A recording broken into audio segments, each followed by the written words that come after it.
निम्नगंगा धरणविरोधी समिती आक्रमक झाली। कपडे फाटेपर्यंत मारणार कोणत्या पोलीस समितीच्या पदाधिकाऱ्यांमध्ये बाचाबाची झाली आहे। पोलीस आणि धरणविरोधी संघर्ष समितीच्या पदाधिकाऱ्यांमध्ये शाब्दिक चकमक उडाली। शेकडो धरणविरोधक संघर्ष समितीचे समर्थक घटनास्थळी दाखल झाले। खडकातांडा इथे धरणविरोधी संघर्ष समितीच्या पदाधिकाऱ्यांना पोलिसांनी रोखलं।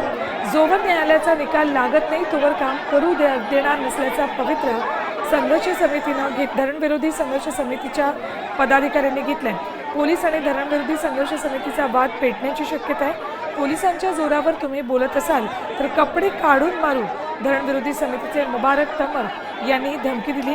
तर विदर्भ पाटबंधारे विकास महामंडळाचे प्रकल्प अधिकारी आणि धरणविरोधी संघर्ष समितीच्या पदाधिकाऱ्यांमध्ये चर्चा सुरू आहे। आज कोणत्याही परिस्थितीत काम बंद पाहिजे, धरणविरोधी संघर्ष समितीने हा पवित्रा घेतला।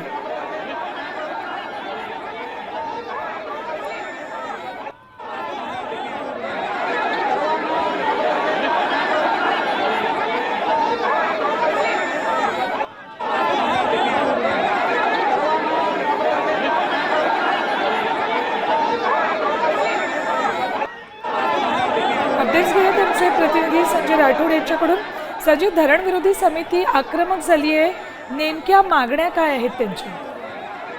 खरं तर सुवर्ण धरण विरोधी संघर्ष समितीने आज ज्या ठिकाणी निम पैनगंगा प्रकल्पाचं काम सुरू आहे त्या ठिकाणी धडक दिलेली आहे। जोपर्यंत न्यायालयाचा निकाल लागत नाही तोपर्यंत काम करू नये अशी त्यांची मागणी आहे। सुरुवातीला येताना त्यांनी पोलिसांसोबत त्यांची बाचाबाची झाली। त्यानंतर विदर्भ पाटबंधारे विभागांच्या अधिकाऱ्यांना थेट धरणविरोधी संघर्ष समितीच्या पदाधिकारी मुबारक यांनी धमकी दिली आहे की जो तुम्ही जर काम थांबवलं नाही, पोलिसांच्या जोरावर जर तुम्ही उडत असाल तर तुमचे कपडे काढून मारेल अशी थेट धमकी धरणविरोधी संघर्ष समितीच्या वतीने देण्यात आलेली आहे।